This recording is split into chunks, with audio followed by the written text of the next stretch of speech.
My affection for the Three Kingdoms has some very humble, quite movie geeky origins. John Woo's two-part film, Red Cliff. I had heard he was returning to China to produce a war drama based on the Battle of Chibi, as depicted in the Romance of the Three Kingdoms. So being the John Woo fan that I was, and happy for his escape from the Hollywood system, immediately went and sought out the book. I only found an abridged copy in the public library from when I was living in Skokie, Illinois. This was in 2007.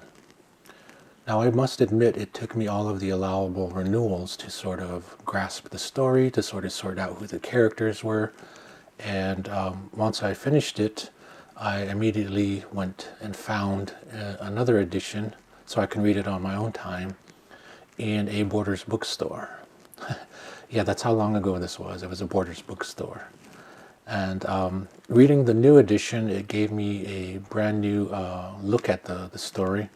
The story seemed more clear. This was mainly due to the new translation by Moss Roberts, who had done the translation of the book that I had checked out from the library.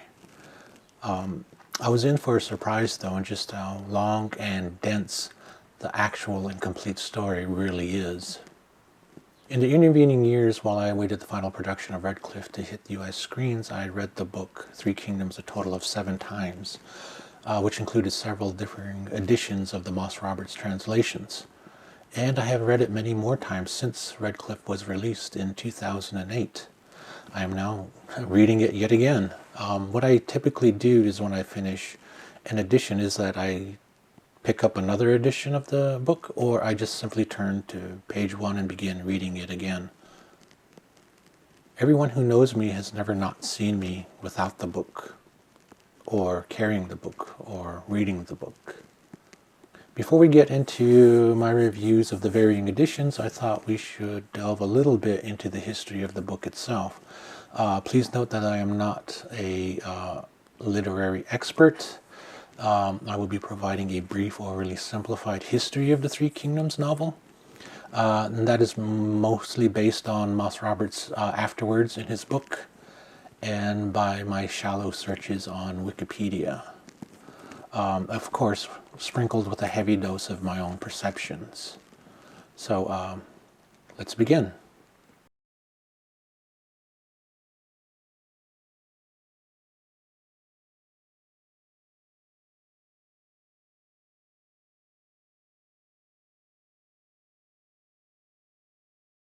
The novel entitled The Romance of the Three Kingdoms covers the approximately 96-year historical period in China called the Three Kingdoms era.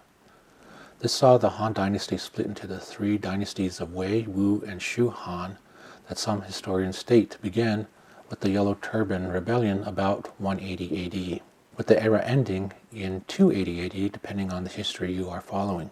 Other scholars mainly reframed the era from 220 AD with the foundation of the Wei Dynasty to 280 AD, with the unification of China under the Jin Dynasty, replacing the Wei Dynasty that had replaced the Han Dynasty. The Romance of the Three Kingdoms is also considered one of the 4 literary classics of Chinese writing, whose origins are hard to trace, mainly due to the elusiveness of the origin of the writer to which it is attributed, Luo Guanzhong, who had died between 1390 and 1440 AD. Scholars generally assign the novel to the late Yuan, early Ming periods between 1350 and 1390 AD due to the fact that this was when Luo Guanzhong may have lived. Now the basic source of the novel is the 274 AD Sanguozhi, or The History of the Three Kingdoms, as authored by Chen Shou, who died in 279 AD, whom served the Shu Han Dynasty as well as the Jin Dynasty that eventually ruled the United China at the end of the Three Kingdoms. This history is mainly a series of biographies of the major figures and attached events of the Three Kingdoms era, breaking the history into thirds, each representing the kingdoms of Wei, Wu, and Shu, and the leading figures of each kingdom. While the author devoted little history to the Shu Dynasty, he did devote a large portion of it to the figure of Zhuge Liang, also called Kong Ming, the Shu prime minister of whom he had collected writings from. But it included alongside the Sanguozhi during the long years of history leading to the 1494 edition is a vast sea of fiction, operas, plays, dramas, poetry, song, folk tales and other lesser histories that had to be drawn upon, sorted and ordered chronologically to fulfill the dramatic literary aspects of the completed Three Kingdoms novel. You should also note that there are several different versions of the novel, with the earliest known version being the 1494 edition. However, it is the foreword to a later 1522 AD edition that specifically names Luo Guanzhong as the author, even though he may have died nearly a century before the 1494 edition. This leads some scholars to speculate that there may have been an edition that predates the 1494 edition, though no evidence has been found to confirm the existence of such thus far. The 1522 edition is referred to as the Dongsu, or the novel. Then there is the most popular edition, the mid-1660s edition that has surpassed the Dongsu edition in content and popularity. This is often referred to as the Mao edition, and is the version that is the most translated now. The Mao edition is the basis for Moss Roberts' many translations, being the more complete version of the fictionalized novel. Scholars Mao Zonggong and Mao Long had edited and significantly altered the text of earlier Ming Dynasty editions, which they considered to be, quote, vulgar texts. Despite what the modern reader thinks of such revisions, they organized it into 120 chapters, reduced the text from 900,000 to 750,000 characters, cut and supplemented text to improve narrative flow, and removed passages praising Cao Cao's advisors and generals. These scholars claim to have had an edition that was the first in which they based their edits upon, moving the text of the Three Kingdoms back to the author's original vision. Some things never change. In any case, the original attributed author, Luo, had a monumental task ahead of him, culling the novel from the various forms of dramas, plays, operas, and histories that depict the Three Kingdoms era from the intervening 1100 years of Chinese history. That is close to 4.5 times the length of United States history. In each of these disparate forms, therein lay a varied points of view, perspectives, and opinions of each edition's editors of the events of the Three Kingdoms. As such, many of the figures of the era are treated differently depending on the version of the story or the political leanings of the author. For instance, scholars connect the novel to the Yuan, early Ming dynasty due to the rise in Han nationalism brought about from the overthrow of the Mongols and the establishment of the first Chinese rule in many years.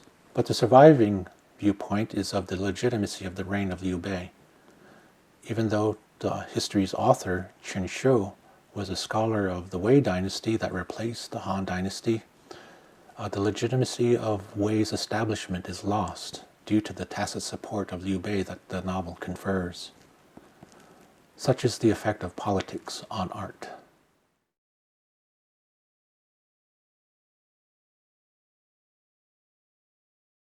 Readers should understand that this novel should not be taken as historical fact. You can grasp this in the novel's depiction and treatment of figures from history. The two best examples are Cao Cao and Liu Bei. Almost from the beginning, Liu Bei will be depicted as the protagonist and Cao Cao the antagonist. Even their respective depictions are evident, with Liu Bei being portrayed as the benevolent leader with Buddha-like physical characteristics.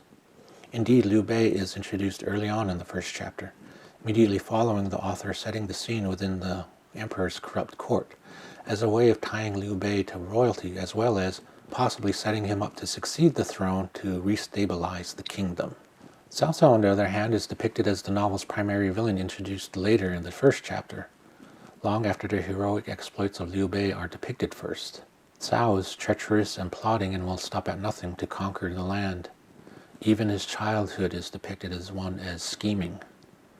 It is through his plotting that he gains the position of prime minister, where he holds the emperor in thrall and rules through intimidation and imperial proclamations bullied from a weakened emperor. He even sets up his sons to usurp the throne so that no light of blame should fall upon himself. The historical Cao Cao was quite different. He was plotting and charismatic, ruthless even, though that can be seen as the way of Chinese governing at the time. Because of his aspirations, he centralized the government, promoted people based on merit rather than lineage, promoted education and writing, and tried to pacify the northern regions in the time of constant civil war. Scholars note it is in his role as prime minister to the Han Emperor Xian, his lese majesty was what prevented many other warlords from trying to usurp the throne for themselves, thus preserving the Han dynasty for an extended period of time when it would have collapsed much earlier under a different prime minister. even one that was related. Many scholars and historians do concede that the succession to the imperial throne by the Wei dynasty to be legitimate, while the novel paints it as treachery, and that Liu Bei, through the power of his virtue and lineage, is able to establish his own dynasty and continue the Han line, once the Wei succeeds the throne in the north.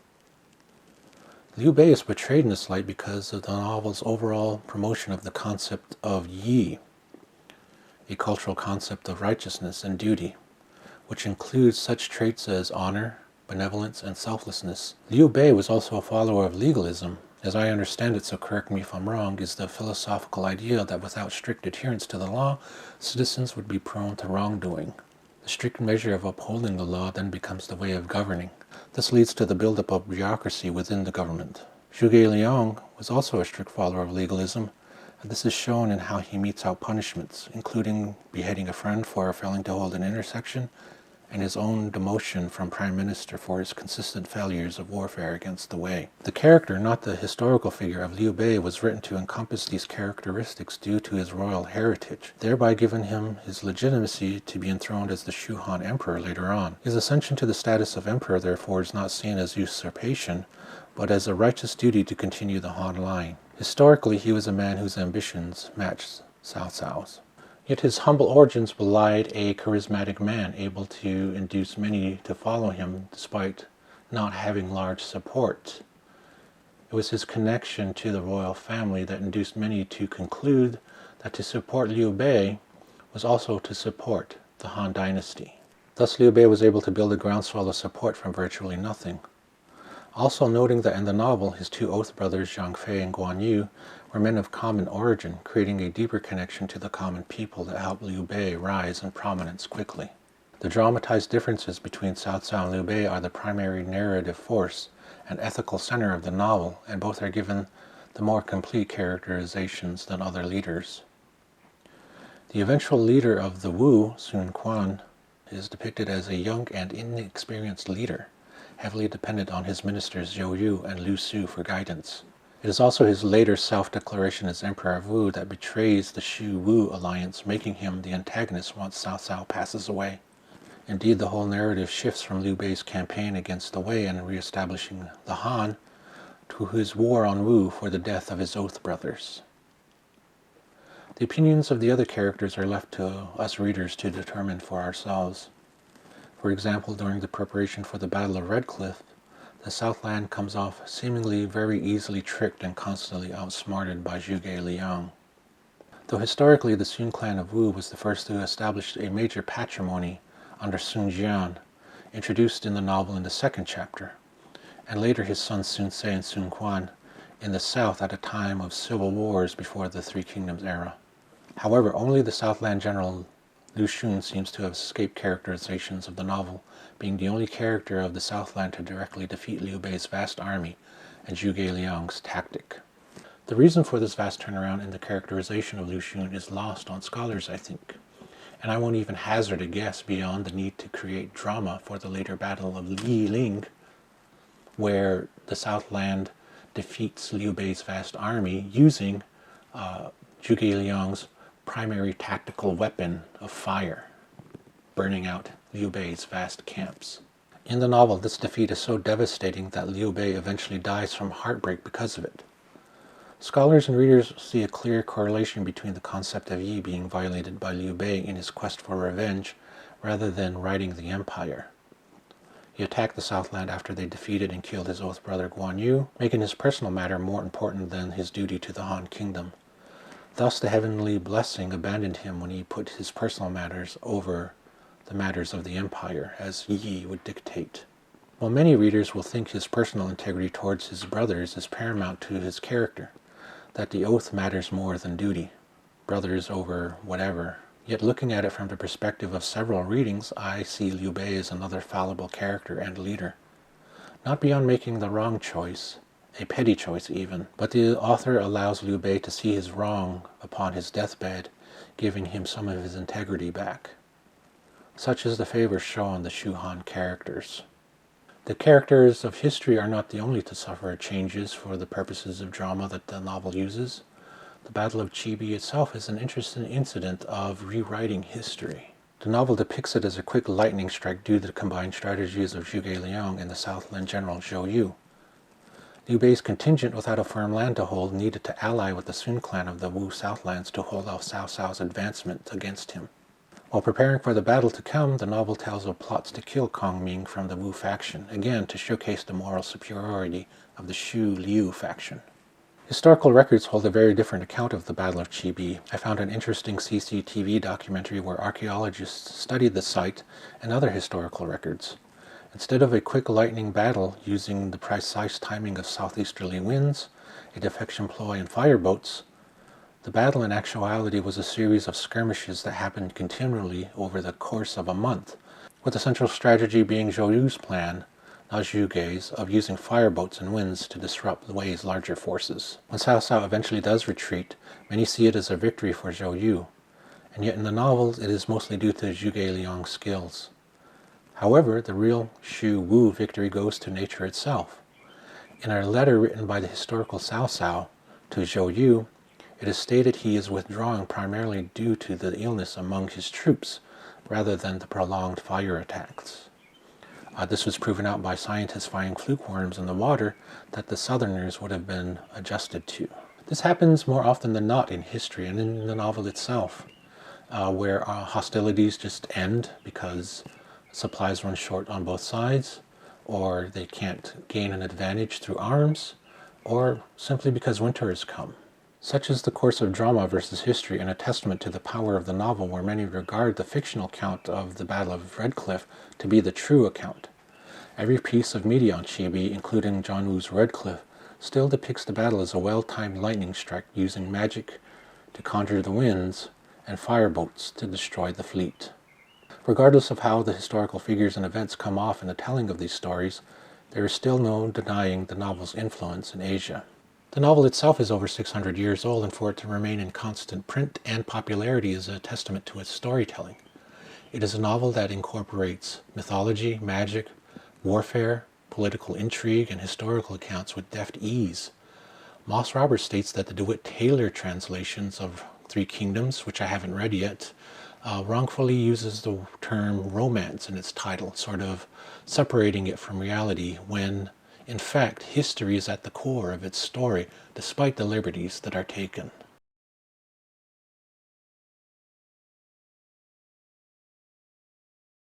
Today, plays and operas are still performed.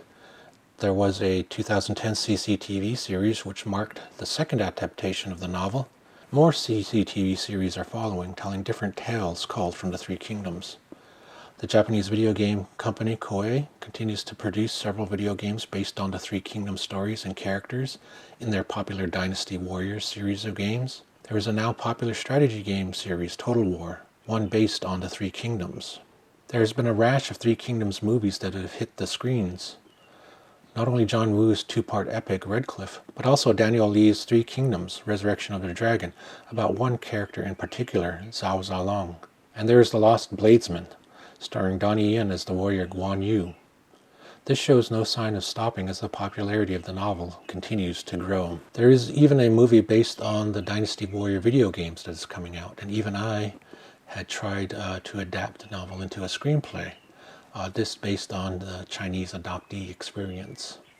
Central characters such as the Shu general Guan Yu have gained mythological status through his perceived fighting prowess, and is still revered today as both the god of war and of the god of peace, and also as the protector of both policemen and of gangsters. Such is the legacy of the characters of the novel. Political leaders of China readily admit that they carry a copy of Three Kingdoms with them to remind them of the need for heroics, of the need for humanity in politics, of martial prowess and courage, and of loyalty to family and country. Such is the power of the Three Kingdoms. Now, having covered all that, I am still by no means a full-fledged expert on the Three Kingdoms novels. But I do know that having read it and its various editions that many of my friends, some of my blog readers, and maybe some of the followers of my videos might still be interested in my opinion of them, and to sort of describe for you which edition might be the best. Well, here goes.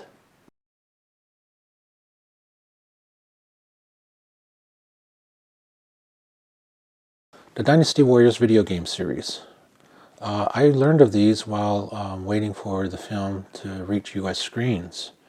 One of the common remarks on the internet during the time between the announcement of the film and even now has been, that it's a movie based on the Dynasty Warriors. And that sort of bugged me because of my numerous readings. I had become a Three Kingdoms snob by the time I ran across the Dynasty Warriors series.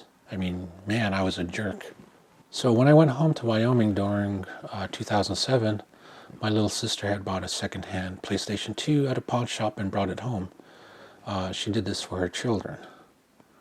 Now, we both grew up children of the Nintendo Entertainment System, the old 8-bit console, in which Super Mario Bros. Rose to fame. We wasted so much time warping to level 8.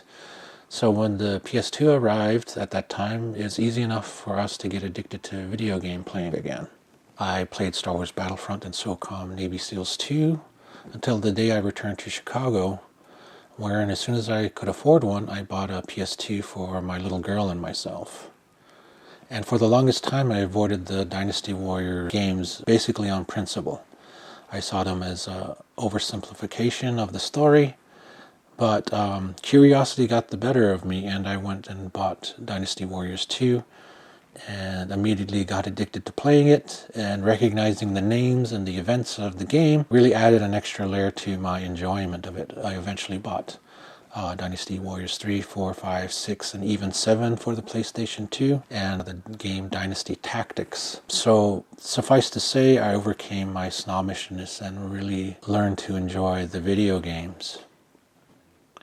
Out there right now is a multiplayer game called Total War Three Kingdoms, which is based, of course, on the historical events of the Three Kingdoms. Looking at a lot of the trailers and the gameplay videos that I've seen on it, it looks very enjoyable. At some point, I think I might try to start playing Total War Three Kingdoms. And now let's step into some of the movies that have come out since then. There's The Lost Bladesman from 2011, directed by Alex Mack and Felix Chong. Of course, stars the great Donnie Yen as Guan Yu. It tells the story of Guan Yu's escape from Cao Cao's regime. Basically, the oft-told story of the man of the magnificent beard rides alone for thousands of miles. That is told in operas, plays, and vignettes throughout the centuries. Here it is legendary martial arts actor Donnie Yen taking the role of the legendary Guan Yu.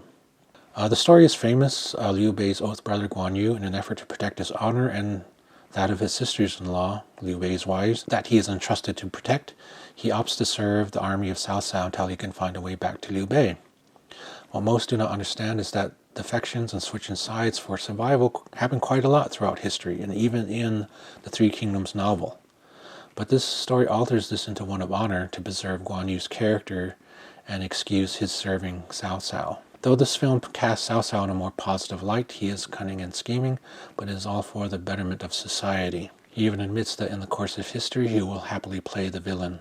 It is a Donnie Yen vehicle, so there is wall-to-wall action, sometimes quite literally, but I enjoyed it. The next one is called Assassins from 2012, directed by Zhao Lishan, starring the great Chow Yun-fat as Cao Cao. This one is formerly called The Bronze Bird Tower, and is an adaptation of a story from the Three Kingdoms of an assassination attempt led by the imperial physician Ji Bin.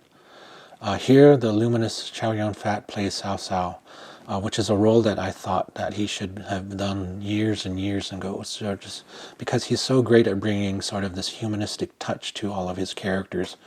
Even when he sometimes plays a villain, he adds that. And this incorporates a lot of the Dao Shan and Liu Bu storyline into it, and there's references to the death of Guan Yu in this film. It's an incredibly produced film. I just enjoy it mostly for Chow Yun-fat as Cao Cao. The next is Three Kingdoms, Resurrection of the Dragon from 2008, directed by Daniel Lee, and it stars the great Andy Lau as one of my favorite characters, Zhao Zalong, or Zhao Yun. It's an action-focused telling of the life of one of the Shuhan 5 Tiger Generals, commonly called the franchise, the face of the Three Kingdoms, especially in the Dynasty Warrior game series, the myth, the man, the General Zhao Yun, called Zai Long. and Andy Lau does a great job of it. He plays a man from a young age all the way to an old one. It's action-packed, it's based in history, but it's not historically accurate, and it's not accurate to the novel as well. It just depicts a section of the Three Kingdoms novel where Zhao Zilong must defend the Phoenix Heights from the invading Cao armies. It's my second favorite Three Kingdoms theme film, mainly because of the action and because of Andy Lau. Then there's Red Cliff, Parts 1 and 2, directed by John Woo, which came out in 2008.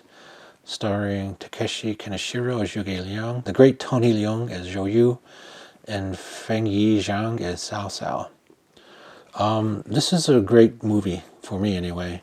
It's a return to form for John Woo in terms of action and in characterization, in exploring the themes of brotherhood and loyalty. This film had me thinking about it for weeks and weeks and weeks after. This was the culmination of all of my interest in the Three Kingdoms. And it is the very thing that sparked my interest in both the book and the story and of the history that have just inflamed my passion for all three. I still hold it up as the best adaptation, despite its liberties, of the Three Kingdoms story. And plus, you can't go wrong with a 50-minute battle that depicts the Battle of Red Cliffs at the end. For television, there's the CCTV series Three Kingdoms from 2010. And I watched this entire series 3 times since I found it online. I found the characterization of Cao Cao to be very compelling, very humanistic, and very fair. And he's grown to be one of my favorite all-time TV characters. And if you can find it online, it doesn't depict the entire novel, and it does take shortcuts and some liberties with the story. But overall, it's a very fine production. I enjoyed it. I enjoyed the characterizations, especially that of Cao Cao. There's a bunch of other TV series that I haven't seen. There's a series on Cao Cao from 2014. This one is taking the perspective of Cao Cao. I started to try to watch this, but I find I couldn't. I kept comparing this Cao Cao to the Cao Cao of the 2010 Three Kingdoms, and that's sort of a detriment to it. There's a Taiwanese film titled as The Dynasty Warriors, but is also called The God of War Zhao Yun from 2016, with the look and aesthetic that is reflective of the video game series. It's basically a Taiwanese series about Zhao Zilong. I haven't watched it yet. And of course, there's actually a movie based on the video game Dynasty Warriors, which was announced in 2019. For some fans, it seemed it was about time that this happened, although the film has not been released as far as I know. And I should talk about a little bit about the 1995 CCTV series. I have not really gotten into it. I've watched pieces of the 1995 series and I found it still enjoyable despite its age. I've seen a few of the anime series, although none of them come with English subtitles.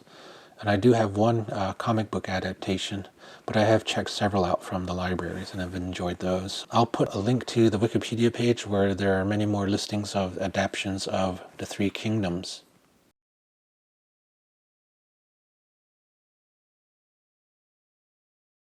Now let's get into the novels and which one I would recommend for people. The first is the 1975 Pantheon Publishing version, which is abridged. This was the first version I read. It was a hardcover that looked to be rarely, if ever, checked out, and it took me a long time to read, to sort out the names of the major figures and to understand the events and context. Because it was in an older abridged edition, a lot of the context is lost, and the names are spelled phonetically. It can be confusing for the new reader to comprehend, but I persisted mainly because I really wanted to read about the Battle of Red Cliff and to know the principal players of that most famous battle. Because this was my first reading, it took me a while to sort out how the characters fit into the overall story. 2 years ago, I bought a trade paperback version to satisfy my geek completionist instinct. But I would not recommend this edition to a beginner, nor does Moss Roberts, who was the translator, and whom acknowledges its flaws in later editions. But I would read it again after learning all the names and places first.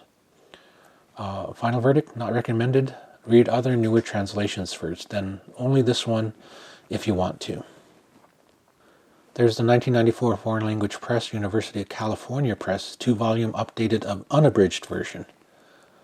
This comes as 2 oversized volumes, making it pretty inconvenient for carrying around in either a satchel or backpack. But it is the most current translation with a great annotation section, and clear type and updated and altered text that clarifies the translations. The only flaw is that the notations for the entire novel are in the second half, or in the second volume only. But it shouldn't make a big difference if you're reading these at home. I would recommend this edition for those who want the complete novel but wish to stay home and read it. I rarely take this edition anywhere. It sits on my shelf in my place because I read on the move. I want to carry a book in my coat pocket or fits in my man purse for ease of use. Since I'm in continual reading of this book, this only suits my needs if I'm sitting at home to read, which I cannot do. Which actually I can do now at the time of this recording with the quarantine happening. And I just want to keep the story going wherever I go. I would recommend it, but only if you're good to go without annotations and feel okay carrying around something the size of a college textbook. The 1995 Foreign Language Press 4-volume unabridged edition. This was the second edition that I purchased. I wanted to read the complete novel after finishing the abridged version, mainly because I wanted to know if there's more to the stories presented. The abridged versions focus on Liu Bei as the primary protagonist, but with the full version I was astounded to see how many characters and stories are contained within the pages of Three Kingdoms. This edition usually comes packed together.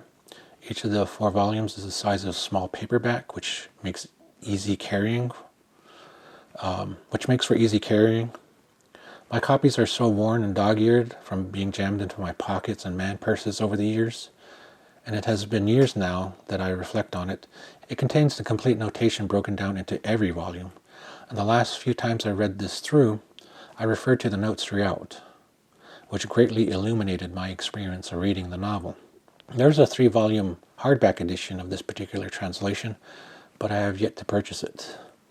Though the text is complete, typographical errors abound in the book, only noticeable in a large sea of text once you come across them. But all in all, an easy read and easier carrier for those completists on the go. Recommendation, this is for the new readers that want to read the whole novel. I recommend just reading the story first, and once you get familiar with the characters and situation, read it again and reference the notes. It then becomes a great read and learning experience. I'm definitely going to start reading it again once I finish the current edition I'm reading now. The 1999 Foreign Language Press University of California Press updated, abridged version. This was the first edition I bought after I read the library book. Here the text is clear and focuses the story particularly on Liu Bei and his oath brothers and on Kong Ming's efforts to win the Northern Heartland back from the Wei. The great thing is that Roberts inserts text bridges for the convenience of the readers to provide context to the overall events of the novel while keeping the focus on Liu Bei. As you can see, this is slightly larger than regular paperback, but this is one I go to the most, mostly for ease of carrying and clarity of type. I seek out this edition constantly and have ordered it and own multiple copies of this book, as you can see. There was an anniversary edition of this out with a new cover and new introduction that I will one day get. I give this edition as a gift to friends. You know how good a friend you are to me when I give you a copy of this. I want you to get the same things from it that I have, and I'll go into what I got from the Three Kingdoms later on. This is the edition I recommend to beginners. I am currently rereading this and have used the afterwords for this video. I enjoyed this edition very much and receives my highest recommendation. 1997 Illustrated Edition from Morning Glory Publishing in China. I first saw this in a half-price book, a single-volume comic book adaptation. I bought it on the spot. This condenses the entire 120-chapter novel into a single booklet, losing many of the characters, context of the situations, and the intrigue. But this has a simple charm to the art, and the flow of the narrative is smooth. Here, Liu Bei is still presented as virtuous, while Cao Cao is the primary villain. You can see it in the way they are both rendered by the artist. All in all, this would be a great starter kit for those without the patience for long reading. I long to scan it and color it. Maybe that will be a side project of mine sometime in the future. I recommend it only if you can find it. This print is an English language reprint. 2014, The Three Kingdoms, 3-volume edition by Tuttle Publishing. I really dislike the anglicization of this story. I find it a bit distasteful. Tuttle Publishing misfires in trying to loop in the Game of Thrones crowd. This is a brand new translation by Tuttle Publishing, which is famous for bringing Eastern, primarily Asian text to the West. And this is a newly high gloss print that once I saw it in the Barnes & Noble, I knew I had to pick it up and owned. I am always on the lookout for new translations of Three Kingdoms, so I was pretty pleased to see this, but the first strike against it came when I read the description on the back. Quote, "A guide to success in life and business," unquote. Why is it that the Western audiences always have to turn Eastern philosophies into horseshit about business? Strike two also comes from the description. Quote, "Will appeal to modern readers who find the twists and turns of Game of Thrones so compelling," unquote. Believe me, the story of the Three Kingdoms owes nothing to the TV series of Game of Thrones. Then I began reading it. I'm sorry to say that the story has been subtly westernized, which is crappy. They call heaven or the heavens, which typically means the sky, stars, weather, sometimes just luck or providence, God. Yes. Then they call Buddhist monks or Confucian mystics saints. I get it. China and Asia have in general a growing Christian population. I guess these were retranslated to appeal to Western audiences. So I was slogging through a less detailed text than I'm used to with the Roberts translations. Even the footnotes are paltry, as if they did not want to engage the reader's brain and actually try to make it like Game of Thrones, which is stupid, as Three Kingdoms is 10 times better than both the book and television series. I typically breeze through 2 to 3 chapters reading the other translations in my free times, but I had find myself barely making 3 pages at a time with this one. I still love the story and characters, but this has been a tough read from the beginning. Still, I would recommend this as an ease-in to the longer unabridged versions. One could read this before reading the better translation without all the westernized bullshit. I don't recommend this, but for beginners only who wish to read the general storyline. 2018 Romance of the Three Kingdoms Abridged Edition by Penguin Publishing. I found this one in a Barnes & Noble one day, and I was surprised that they were still publishing the Romance of the Three Kingdoms. With this one, though, rather than abridge the story as the cover states, they actually condense it, and it is sloppily condensed too. There are passages reduced to a single sentence. For instance, when Cao Cao would propose a plan, there would be someone to counter him, a discussion would ensue, and eventually Cao Cao would either dismiss his plan or convince others of it. And this really spoke to the character of Cao Cao and the type of men that he surrounded himself with. But in this book, the sentence would simply read, Cao Cao asked for it and it was done, or Cao Cao's plan was not adopted. It is a condensation that loses much of the character building, as if the reader were already familiar with the story and will only wish to see the badasses being badass and the bad guys being bad guys. It cuts a very black and white tale, which is common in Western thinking, and also for this adaptation, so I don't recommend it.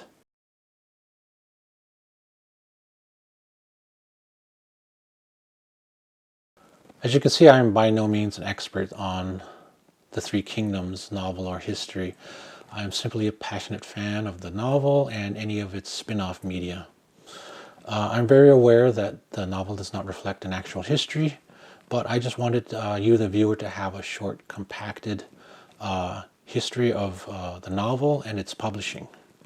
What I got from the book, personally, can be a video onto itself.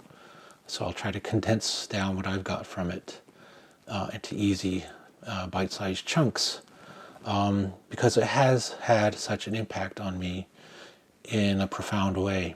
And probably the first thing I've learned from the Three Kingdoms is that you just can't replace the emperor with another emperor.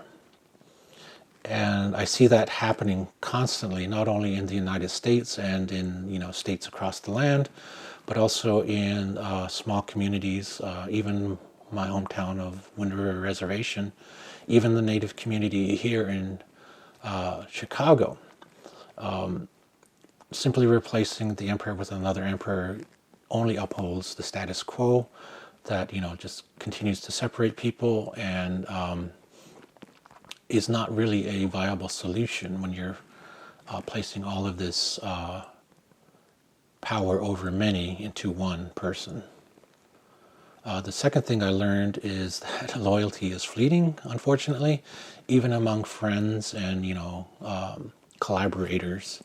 And I've seen this happen a lot in especially the Native community here in Chicago.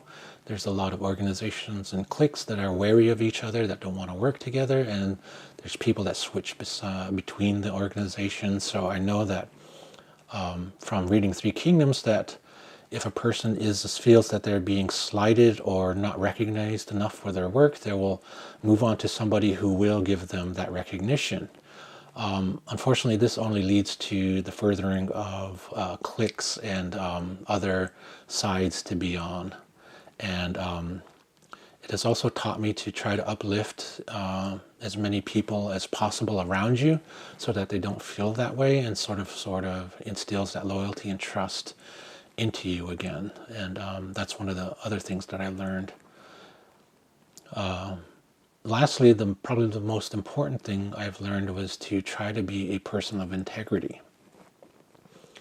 And for me, this means just being a person that does what they say they're going to do.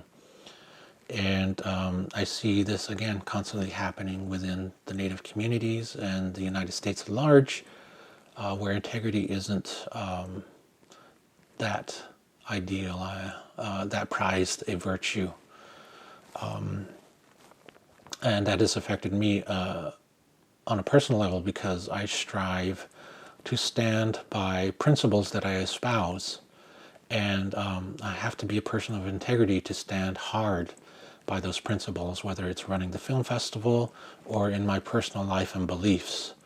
And that's what this book has taught me, is that you have to be a person of integrity, or that just leads to, the whole concept that loyalty is fleeting, and the fraction of cliques and organizations and gatekeepers that leads to, again, the founding principle of replacing the emperor with another emperor, thereby maintaining a status quo. And I think it all begins with the self.